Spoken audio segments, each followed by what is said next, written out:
Hello दोस्तों, कैसे हैं सभी लोग। दोस्तों जैसा कि हम पेपर 11 पर बात कर रहे हैं, तो आज का भी टॉपिक हमारा पेपर 11 से रहेगा। पेपर 11 और यूनिट है हमारा 3.2। ठीक है, यूनिट 3.2 पर बात करेंगे पेपर 11 से। ठीक है, जिसमें टॉपिक है हमारा identifying special needs of children with disabilities, यानी कि दिव्यांग बच्चों की विशेष आवश्यकताओं की पहचान करना। देखिए दोस्तों, समावेशन में जब हम सामान्य बच्चों के साथ विशेष आवश्यकता वाले बच्चों को शामिल करेंगे, तो सबसे पहली आवश्यकता या हम कह सकते हैं जरूरत है हमें उन बच्चों के लिए कि उनकी विशेष आवश्यकताओं को पहचाने। ठीक है, प्रत्येक दिव्यांग व्यक्ति के लिए कोई भी शिक्षण प्रशिक्षण देने से पहले हम क्या करते हैं, उनकी आवश्यकताओं को पहचानते हैं, ताकि उनकी रुचि, अभिरुचि, स्तर और क्षमता हमको पता हो। ठीक है, तो हमारा टॉपिक यही है कि दिव्यांग बच्चों की विशेष आवश्यकताओं की पहचान करना। अब देखिए दोस्तों, दिव्यांगता जो शब्द है दोस्तों, इसमें कई प्रकार की दिव्यांगताएं जुड़ी हुई हैं। जैसे कि बात करें 21 प्रकार की दिव्यांगताएं हैं। ठीक है ना, हमारा जो एक्ट है आरपीडब्ल्यूडी एक्ट 2016 के अकॉर्डिंग देखा जाए 21 प्रकार की दिव्यांगताएं हैं, और प्रत्येक व्यक्ति क्या है अपने आप में भिन्नता रखता है। तो प्रत्येक व्यक्ति की अलग अलग विकलांगता के अनुसार अलग अलग उनकी आवश्यकताएं होती हैं, जो उनके क्षमता के अनुरूप होती हैं। ठीक है, तो दोस्तों देखिए, दिव्यांग बच्चों की सामान्य विशेष आवश्यकताओं में संचार चुनौतियां, भावनात्मक और व्यवहार संबंधी आवश्यकताओं, शारीरिक विकारों के साथ साथ विकासात्मक अक्षमताओं को सीखने में कठिनाइयां शामिल हैं। सभी जानते हैं कि हमारी जो कुछ ऐसी दिव्यांगताएं हैं, जिन दिव्यांग व्यक्तियों को हम विशेष शिक्षा के अंतर्गत रखते हैं, उन बच्चों को समावेशी शिक्षा के अंतर्गत शामिल करने के लिए हमें उनकी आवश्यकताओं को पहचानना जरूरी है। तो दोस्तों कह रहे हैं कि दिव्यांग बच्चों की जो सामान्य आवश्यकताएं हो गई, जैसे उनको संप्रेक्षण में समस्या होती है ना, सुनने में समस्या, देखने में समस्या, शारीरिक रूप से गति करने में समस्या। ठीक है, तो दोस्तों देखिए, सामान्य विशेष आवश्यकताओं में संचार यानी कि कम्युनिकेशन करने में, ठीक है, अपनी बातों को बताने में और सुनने में और बोलने में उनको समस्या, यानी कि भाषा विकार या हमारा स्पीच डिसेबिलिटी आ जाएगी, लैंग्वेज डिसऑर्डर। ठीक है, भावनात्मक और व्यवहार संबंधी अक्षमताओं, व्यवहार संबंधी अक्षमताओं किसके अंदर होती है, व्यवहार संबंधी अक्षमता हमें एडीएचडी वाले बच्चों में देखने को मिलती है, इंटेलेक्चुअल डिसेबिलिटी में हमें देखने को मिलती है। शारीरिक यानी कि फिजिकल डिसेबिलिटी हो गई यहाँ पर, कि साथ साथ विकासात्मक अक्षमताओं यानी कि लर्निंग डिसेबिलिटी यहाँ आ गई। तो सभी डिसेबिलिटीज को वो कह रहे हैं कि दिव्यांग बच्चों की सामान्य विशेष आवश्यकताओं में संचार चुनौतियों, भावनात्मक और व्यवहार संबंधी अक्षमताओं, शारीरिक विकारों के साथ साथ विकासात्मक अक्षमताओं को सीखने में कठिनाइयां शामिल हैं, जो कि विशेष आवश्यकता वाले बच्चों के साथ साथ सीखने में कठिनाइयां होती हैं, क्योंकि उनके साथ जो उनकी अक्षमताएं हैं, उन अक्षमताओं के कारण वे सीखने में धीमापन, या हम कह सकते हैं उनकी सीखने की प्रक्रिया धीमी होती है। ठीक है, कह रहे हैं ऐसी आवश्यकता वाले बच्चों को विशेष आवश्यकता वाले बच्चे कहा जाता है, जो इस प्रकार की अक्षमता रखते हैं या विशेष आवश्यकता रखते हैं, उन बच्चों को क्या कहा जाता है, विकलांग या दिव्यांग कहा जाता है। ठीक है, कह रहे हैं दिव्यांग बच्चों की आवश्यकताओं को पहचानने के लिए, यानी कि दिव्यांग बच्चों की आवश्यकताओं को पहचानने के लिए सबसे बेहतर प्रणाली विशेष शिक्षा प्रणाली है। यानी कि सबसे बेहतर प्रणाली कौन सी है, विशेष शिक्षा प्रणाली। सभी जानते हैं दोस्तों, विशेष शिक्षा एक ऐसी शिक्षा है जिसमें दिव्यांग व्यक्तियों की प्रत्येक जरूरत को पूरा किया जाता है, उनकी अक्षमता को देखते हुए, उनके स्तर को देखते हुए, उनकी आवश्यकताओं को समझकर उन्हें प्रशिक्षित किया जाता है, जिसमें शिक्षा प्रदान की जाती है आईपी के माध्यम से, और उनको रोजगार से संबंधित पुनर्वास भी दिया जाता है। तो कहीं ना कहीं विशेष शिक्षा प्रणाली जो है हमारे दिव्यांग व्यक्तियों के लिए बहुत ही अच्छी प्रणाली है, जिसमें उनको आगे भविष्य के लिए आत्मनिर्भर रूप से तैयार किया जाता है। ठीक है, कह रहे हैं विशेष शिक्षा इन बच्चों के लिए इस तरह से रही है कि प्रत्येक छात्र के व्यक्तिगत मतभेदों और कठिनाइयों को संबोधित करती है, यानी कि प्रत्येक छात्र के व्यक्तिगत जो आवश्यकताएं हो गई, व्यक्तिगत रूप से जो भिन्नता रखते हैं, उन सभी कठिनाइयों को संबोधित करती है। ठीक है, यह वह प्रक्रिया है जिसमें व्यक्तिगत रूप से नियोजित और ध्यान से पर्यवेक्षण शिक्षण प्रक्रियाओं के तरीकों को संशोधित उपकरण और उद्देश्य के लिए अनुकूलित सामग्री शामिल है। यानी कि वो कह रहे हैं शिक्षा प्रणाली एक ऐसी प्रणाली है जिसमें क्या है, दिव्यांग व्यक्तियों के लिए उनको व्यक्तिगत रूप से एक योजना बनी होती है, ठीक है, एक योजना या पाठ्यक्रम बना होता है जिसको कार्यक्रम प्रदान करते हैं, और क्या उनको विशेष ध्यान दे करके, यानी कि विशेष शिक्षक विशेष विधियों के द्वारा विशेष प्रबंधन में विशेष कक्षा में उनको क्या करता है, उनको प्रशिक्षण देता है, पर्यवेक्षण करता है, ठीक है ना।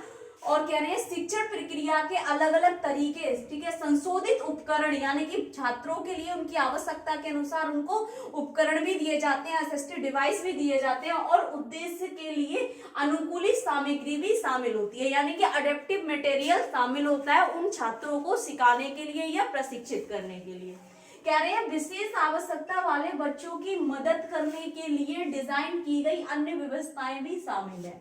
यानी कि कह रहे हैं विशेष आवश्यकता वाले बच्चों की मदद करने के लिए अन्य डिजाइन की गई व्यवस्थाएं भी शामिल है। यहाँ पर क्या क्या आ जाएगा, हमारा योजनाएं आ जाएंगी सभी सरकारी, ठीक है, योजनाएं, एनजीओ आ जाएंगे, ठीक है, और हमारा अर्ली इंटरवेंशन हस्तक्षेप कार्यक्रम आ जाएंगे, ठीक है, जो हमारे अर्ली इंटरवेंशन सेंटर होते हैं वो आ जाएंगे इसमें, आंगनवाड़ी केंद्र भी आ जाएगा इसमें, ठीक है, और बहुत सारे हमारे जो इंस्टीट्यूट हो गए, हमारे नेशनल इंस्टीट्यूट, इंटरनेशनल इंस्टीट्यूट, वे सारे इंस्टीट्यूट आ जाएंगे, उनमें अलग अलग प्रकार की व्यवस्थाएं दी गई हैं, ठीक है। कह रहे हैं एक विशेष आवश्यकता वाले बच्चे को पहचानने के लिए हम एक दृष्टिकोण का पालन करते हैं जो निम्नानुसार है। यानी कि हम छात्रों की विशेष आवश्यकताओं को पहचानने के लिए एक दृष्टिकोण के अप्रोचेस कह सकते हैं हम उसको, ठीक है, उसका हम यूज करते हैं या कह सकते हैं पालन करते हैं। किस तरीके से करेंगे, तो दोस्तों कुछ ऐसे 1 2 3 4 दृष्टिकोण है जिनके अंतर्गत हम क्या करेंगे, छात्रों की आवश्यकताओं की पहचान करेंगे। सबसे पहला कह रहे हैं एक बच्चे की विशेष आवश्यकताओं को आकलन करना। सबसे पहला काम रहेगा कि हम छात्र की विशेष आवश्यकताओं का आकलन करेंगे। आकलन प्रक्रिया में सभी जानते हैं सबसे पहले क्या होता है, केस हिस्ट्री होती है, केस हिस्ट्री लेते हैं, केस ज्ञात विवरण, ठीक है, जिसमें पारिवारिक इतिहास होता है और उसका चिकित्सीय इतिहास होता है और छात्र की पृष्ठभूमि होती है जो हमें माता पिता से मिलती है, और उसमें सभी उसकी जो कंडीशंस हैं, हम कहें कि अगर छात्र कोई भी दिव्यांग है तो उसके माता पिता के माध्यम से हमें क्या उसकी सभी परेशानियां मालूम हो जाती हैं और अच्छे से हमें केस ज्ञात विवरण हो जाता है, जिसमें हम क्या है बच्चे की अच्छी और बुरी, ठीक है, या हम कह सकते हैं सकारात्मक या नकारात्मक बातों का हम संकलन कर सकते हैं उसमें। और कह रहे हैं कि इसमें केस हिस्ट्री के साथ साथ उसके बाद हम किसी भी उपकरण का उपयोग कर सकते हैं। यहाँ पर आकलन का कहा है कि उपयोग इसमें हम क्या करेंगे दोस्तों, देखिए सबसे पहले हम क्या करेंगे इसमें, किसी भी अगर विशेष शिक्षा के माध्यम से कर रहे हैं तो कोई भी हमारा असेसमेंट टूल ले लीजिए। असेसमेंट टूल के माध्यम से हम असेस कर लेंगे। अगर हम इंटेलेक्चुअल डिसेबिलिटी की बात करें, अगर बच्चा प्राइमरी लेवल पर है तो क्या करेंगे, हमारा FACP हो गया, ठीक है, फंक्शन असेसमेंट चेकलिस्ट प्रोग्रामिंग, ठीक है, उसमें हम ओपिनियन का यूज कर लेंगे, उसमें हम आरंभ का यूज करेंगे, पोर्टेज का यूज करेंगे, ये सारे हमारे प्राइमरी लेवल के असेसमेंट टूल हो गए, ठीक है। अगर छात्र हमारा अगर सेकेंडरी लेवल का है तो बेसिक MR हो गया, हमारा MDPS हो गया, ठीक है। अगर छात्र क्या ऑटिस्टिक है तो उसके लिए करिकुलम बिगलिंग का हम यूज करेंगे, ठीक है। तो इस तरीके से हम कई सारे, और अगर ऑटिज्म DSM-4 का यूज कर सकते हैं हम वहां पर, तो बहुत सारे असेसमेंट टूल के माध्यम से हम आकलन करेंगे उसका, ठीक है, असेसमेंट करेंगे। उसके बाद हम क्या करेंगे, निदान करेंगे, उसके बाद हम मूल्यांकन करेंगे। और ये सब कौन करेगा, देखिए इसमें विशेष शिक्षकों द्वारा समर्पित शिक्षकों द्वारा पहचान, निदान, मूल्यांकन, शैक्षिक मनोवैज्ञानिक द्वारा किए गए अवलोकन और आकलन और बाहरी एजेंसियों की सलाह भी शामिल है। तो इसमें कह रहे हैं असेसमेंट कौन करेगा, सबसे पहले तो यहाँ MDT मल्टी डिस्पिप्लिनरी टीम बैठेगी, ठीक है। मल्टी डिस्पिप्लिनरी टीम जो होगी जिसमें कौन कौन होगा हमारा, एक तो स्पेशल एजुकेटर हो गए, ठीक है, एजुकेटर, दूसरा हमारे साइकोलॉजिस्ट हो गए, ठीक है। उसके बाद हमारे सोशल वर्कर हो गए, इसमें सोशल वर्कर, डॉक्टर्स हो गए, ठीक है, स्पेशल एजुकेटर, डॉक्टर्स, वर्कर्स हो गए, इसमें सोशल वर्कर हो गए। और हम बात करें फिजियोथेरेपिस्ट भी आ जाएंगे इसमें, ओटी थेरेपिस्ट भी आ जाएंगे, ठीक है। तो ये सारे, और ऑडियोलॉजिस्ट थेरेपिस्ट भी आ जाएंगे, ठीक है। तो उसमें बच्चे की जो भी परेशानी होगी, एक एमवीजी टीम बैठेगी जिसे बहु अनुशासित समूह कहा जाता है, और वो क्या करेगी कि उनको अवलोकनीय करके उस चीज, उनकी समस्या का निदान, या निदान का मतलब होता है तो डायग्नोस करना, यानी कि पहचान करना, ठीक है। उसके बाद मूल्यांकन करेंगे, तो उसमें क्या होगा, बहुत सारी एजेंसियां भी शामिल रहेंगी, ठीक है। तो सबसे पहले तो हमारे पास उनकी एक समस्या निकल के आ जाएगी कि उनका क्या समस्या है, समस्या के साथ साथ हम उनकी पहचान करेंगे किसकी, विशेष आवश्यकता की, ठीक है।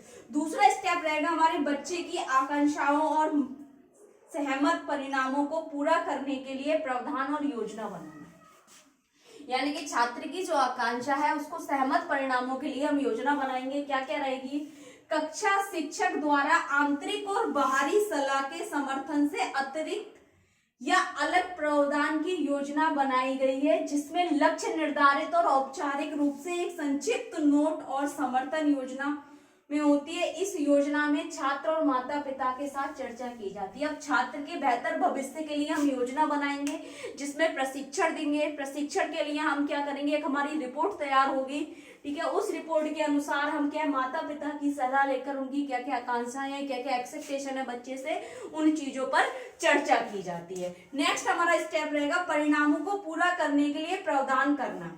इसमें हम क्या करेंगे, परिणामों को पूरा करने के लिए प्रावधान करेंगे या मैनेजमेंट करेंगे। यहाँ पर हस्तक्षेप किए गए या उन्हें किए जाने के समय समर्थन योजना कार्य को बांटना, एक सही दिशा में लक्ष्य से संबंधित कार्य योजना लागू करना। इसमें हम क्या करेंगे, जो हमारा लक्ष्य निर्धारित किया गया है छात्र के लिए, उस लक्ष्य निर्धारित करने के लिए कार्य योजना प्रारंभ करेंगे और कार्य को क्रियान्वयन यानी कि लागू करेंगे, ठीक है। नेक्स्ट कह रहे हैं दोस्तों, समर्थन और प्रगति की समीक्षा करना, यानी कि किसी भी हस्तक्षेप के प्रभाव की समीक्षा तब की जाती है जब शिक्षकों, माता पिता या देखभाल करने वाले सभी बच्चे के साथ लक्ष्य और अगले चरणों की प्रगति को देखते हुए की जाती है। यानी कि वो कह रहे हैं किसी भी कार्य की समीक्षा तब की जाती है जब क्या हो गए, लक्ष्य के, जो लक्ष्य निर्धारित किया गया है उस लक्ष्य के साथ साथ क्या हो, मतलब वो कह रहे हैं कि उनके छात्र के माता पिता, शिक्षक या उसके जो संरक्षक हैं, उसको देखभाल करने वाले हैं, कह रहे हैं अगली प्रगति के लिए तत्पर रहें उसके, ठीक है। इस दृष्टिकोण के हिस्से में के रूप में प्रत्येक बच्चे के पास एक व्यक्तिगत सहायता योजना, यानी कि इस दृष्टिकोण से देखने के लिए वो कह रहे हैं कि प्रत्येक छात्र के लिए क्या होगा, एक व्यक्तिगत सहायता योजना, जिसमें हम क्या कह सकते हैं कि उन बच्चे की प्रत्येक आवश्यकता के लिए उसको ध्यान में रखकर आईईपी का प्रयोग करेंगे। आईपी यानी कि इंडिविजुअलाइज्ड एजुकेशन प्रोग्रामिंग, व्यक्तिगत शैक्षणिक कार्यक्रम का प्रयोग करेंगे, जिसके माध्यम से हम छात्र को प्रशिक्षित करेंगे या शिक्षा प्रदान करेंगे। और कह रहे हैं जो बच्चे को जरूरतों, परिणामों और उनकी जरूरतों को पूरा करने का प्रावधान का वर्णन करती है। इस विचार प्रक्रिया में छात्र, अभिभावक और अभिन्न अंग है, यानी कि कह रहे हैं आईईपी का जो कार्यक्रम है, व्यक्तिगत शैक्षणिक कार्यक्रम है, उसमें शिक्षक के साथ साथ छात्र और उसके माता पिता क्या है, एक अभिन्न अंग रहेंगे, ठीक है। तो इस तरीके से हम छात्र की क्या करेंगे, एक दिव्यांग छात्र की पहचान करेंगे, दिव्यांग छात्र के साथ साथ उसकी क्या क्या विशेष आवश्यकताएं है, क्योंकि जिस व्यक्ति के साथ कोई ना कोई दिव्यांगता जुड़ी है तो दोस्तों उस व्यक्ति की क्या होगी, दिव्यांगता, जब दिव्यांगता कहाँ हो जाती है, जहाँ एक अक्षमता आती है, तो अक्षमता के अनुसार उसकी कई विशेष आवश्यकताएं आ जाती है सामान्य व्यक्ति की, ठीक है। तो उसकी विशेष आवश्यकता को पहचानने के लिए हम ये रणनीतियां अपनाएंगे, ये दृष्टिकोणों का पालन करेंगे। बाकी अगर आपको कुछ समझ नहीं आ रहा है, कुछ डाउट लग रहा है, कुछ पूछना है तो कमेंट बॉक्स में जाके कमेंट करें, ज्यादा से ज्यादा वीडियो लाइक करें, चैनल को सब्सक्राइब करें, बेल आइकन को प्रेस कर दें ताकि नेक्स्ट आने वाली क्लास आप तक पहुंचती रहे। दोस्तों थैंक यू सो मच।